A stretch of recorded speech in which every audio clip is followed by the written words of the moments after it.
El iris de tus ojos revela tu salud. Autodiagnóstico por el iris. De Manuel Esaeta Acharán. Prólogo.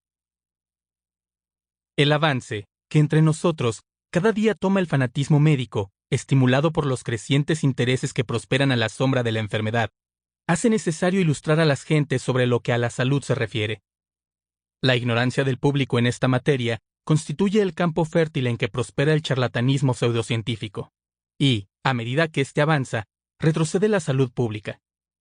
Jamás será exponente de progreso de un pueblo el desarrollo y prosperidad de sus hospitales, asilos, casas de orates, policlínicas y demás establecimientos en que se albergue la miseria de la enfermedad y naufrague el vigor de la raza. El estado de salud es el corriente y ordinario entre los irracionales que viven en libertad, porque su instinto los guía a someter sus actos a la ley natural.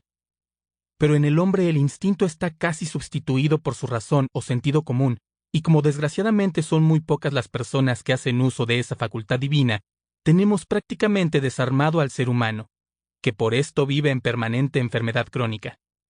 Desde niño, el hombre va a la escuela a aprender cosas diversas, pero no se le enseña a pensar por sí mismo.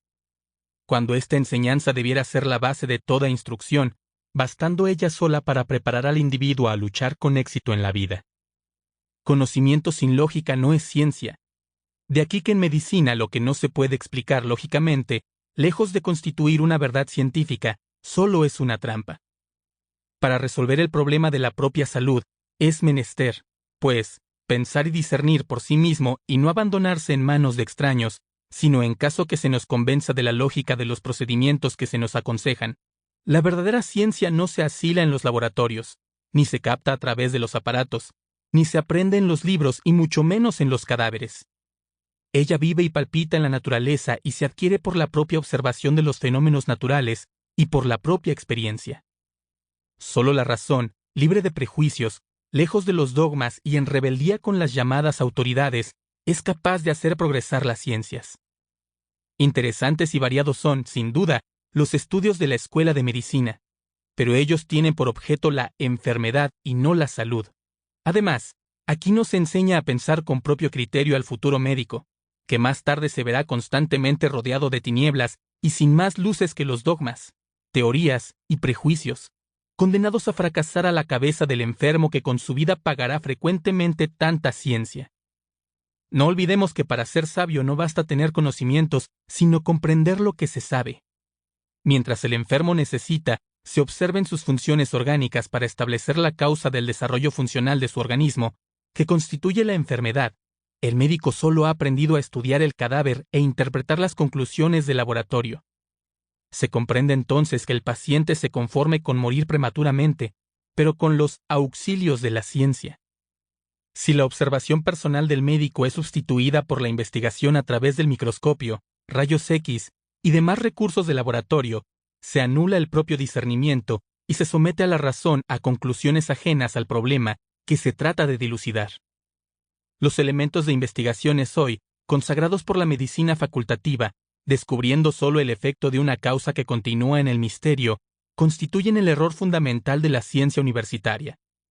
De aquí que el monumento que se ha elevado con el nombre de ciencias médicas, en la práctica, resulte un coloso con los pies de barro. Felizmente, la iridología viene en auxilio del hombre para disipar tanto error, permitiendo en forma sencilla establecer nuestra contextura orgánica, la naturaleza de nuestros males y el origen y proceso que sigue todo desarreglo orgánico, que es lo que constituye la enfermedad. Enseñar, pues, estas verdades exactas como la fuente de que proceden es el objeto de esta obra, que está escrita con sinceridad y sencillez e inspirada en el deseo de que cada cual investigue por sí mismo el estado y funcionamiento de la maravillosa máquina con que el Creador nos ha dotado para hacer el camino de la vida. El autor. Primera parte. Generalidades. La iridología y su descubrimiento.